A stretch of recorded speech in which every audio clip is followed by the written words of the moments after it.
여러분, 작년에 임대차 3법이 시행되기 시작을 하면서 말입니다. 이게 결국 시장에 영향 엄청나게 미칠 거다. 그런 말씀 제가 드렸죠. 그래서 작년에 그렇게 이야기해요. 내년에 가면 전세 대란이 터질 거다. 이렇게 말입니다. 왜냐하면 임대차 3법이 시행된 지가 딱 2년이 되는 해가 올해니까요. 올해 7, 8월이니까요. 근데 의외로 말입니다. 전세 대란은 일어나지 않았습니다. 그런데 이게 전세 대란은 안 일어났다. 이 말은 제가 봐서 좀 잘못된 것 같아요. 물론 전세 대란은 일어나지 않았어요. 그런데 월세가 난리가 났어요. 월세가. 여러분 이거 한번 보세요. 이거 한번 보세요. 월세가 없습니다. 월세가. 서울 성북구 아파트 월세 매물 감소율입니다. 매물 감소율. 월세 매물 감소율인데 야 여러분 이렇게까지 줄어들 수 있을까요? 이렇게까지. 여러분 보세요. 49.8%나 줄어들었어요. 그러니까 여러분 월세 매물이 없다는 겁니다. 근데 성북구만 이럴까요? 아니에요. 서울 전역이 비슷합니다. 서울 전역이. 강동구는요. 월세 매물이 35.5%나 줄어들었고요. 동작구는 24.7%가 줄어들었고요. 송파구는 제가 있는 곳이 송파구입니다. 21.7%나 줄어들었습니다. 월세 매물이 없다는 거예요. 월세를 가고 싶어도. 매물이 없으면 가격은 어떻게 될까요? 가격은 당연히 올라갑니다. 당연히 올라갑니다. 실제 마포 공덕동에 있는 공인중개사 이야기를 제가 그대로 옮길게요.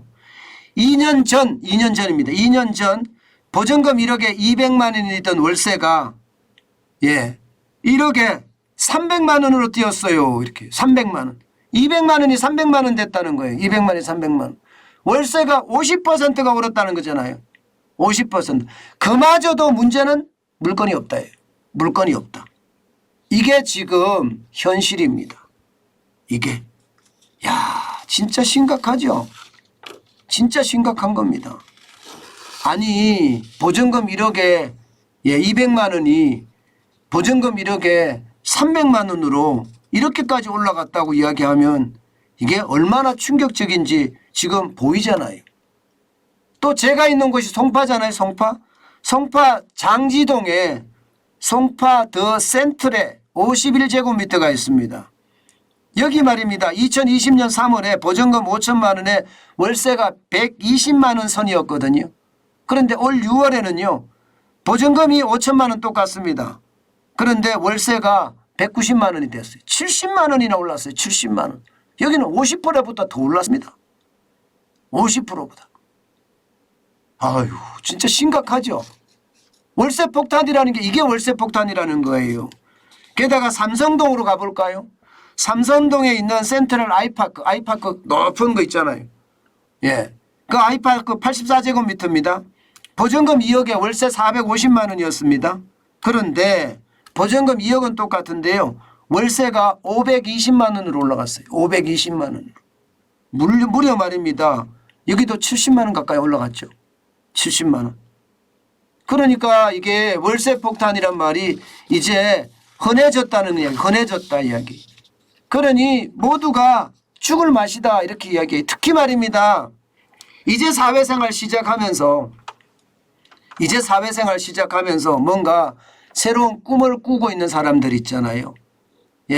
그들에게는요. 주거사다리가 완전히 무너졌다는 그런 느낌이 든다. 이렇게 이야기할 정도입니다. 실제 여러분 이 지표 한번 보세요. 이 지표. 서울 월세 100만 원 이상 거래가 되는 건수입니다. 2017년만 하더라도요. 7,259건이었습니다. 지금은요. 2배가 더 늘어났습니다. 2022년에 15,788건이에요. 그러니까 여러분 이제는요. 전세라는 게 이제 필요 없고요. 세금이 많아지니까 다 월세로 된 거예요. 월세로. 그러니 이게 젊은이들에게는 충격 중에 충격 아니겠습니까? 저는 더불어민주당이 이 당시에 말입니다. 임대차 3법을 그것도 한 달도 채 안 되게 통과시키면서 우리 국민을 얼마나 괴롭혔는지 제가 말씀을 드렸잖아요. 그만큼 말입니다. 최악의 고통을 준 게 더불어민주당의 임대차 3법이었습니다. 그런데 임대차 3법 지금 그대로 계속 밀어붙이고 있어요. 수정이 안 돼요. 그 당시에 그런 이야기도 나왔었죠. 월세 살면 어떠냐고. 그때 저는요 우라가 치밀었어요. 우라가. 당신이 한번 살아봐라. 당신이. 저는 그 말 하고 싶었어요. 근데 차마 제가 제 입까지 더럽혀가면서 그렇게 말은 안 했는데요. 그만큼 말입니다. 대한민국의 주거사다리에서요. 전세가 큰 힘을 발휘를 했거든요. 월세가 되면 주거사다리가 무너지기 때문이에요. 저만 하더라도 옥탑방 전세, 그죠?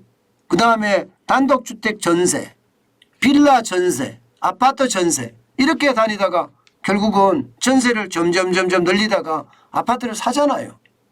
그게 우리 주거사다리의 핵심이거든요.